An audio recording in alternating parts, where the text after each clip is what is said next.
So Hank and Audrey got in a car coming out of Nashville. Hank was a road musician.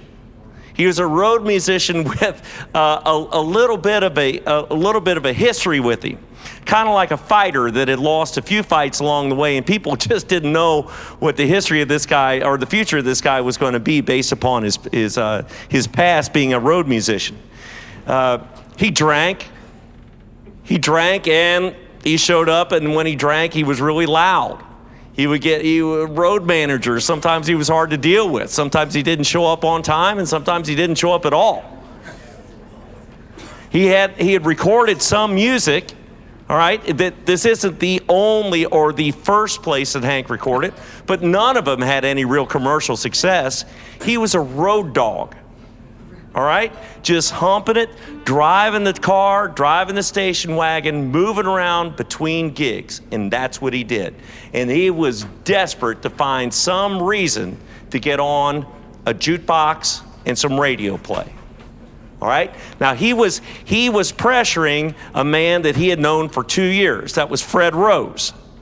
Rose of Rose and Acuff music.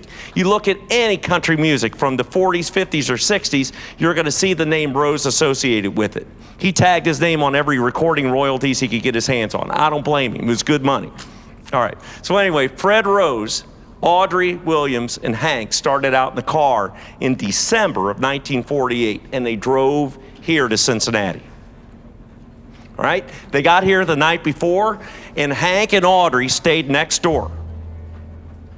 All right, that was like a boarding house next door, and the story is, all right, we claim it to be true. The Cincinnati Music Heritage Foundation is that in the room that they stayed in, that's the piano.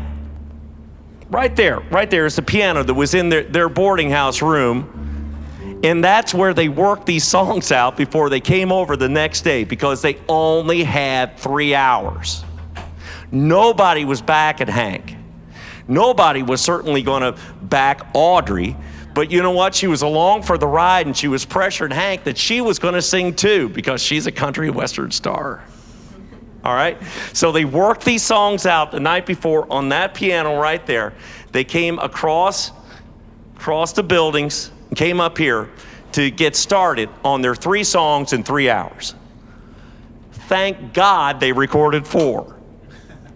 Okay, we'll hear all 4 of them here tonight. The next ones that we're going to be hearing are actually one of my favorites. There'll be no teardrops tonight. And the song that Audrey demanded that she record called I Hear My Mother Praying for Me. Woo. All right, well, they could have prayed more over that recording, but... She wrote it, actually. Of course she wrote it. She wasn't going to share the royalties with anybody but Fred Rose. So... They came up here, it was cold, they had 3 hours to make a mark. They had 3 songs that they were going to record, and they recorded 4. We're going to hear 2 of them right now. Folks, again, we're going to ask you to either take your seats, double, triple check that cell phone that it's off. We're going to go into our next 2 songs here. There'll be no teardrops tonight. Miss Mariah is going to take the lead on that. And then I heard my mother praying for me. Timmy, tear it up.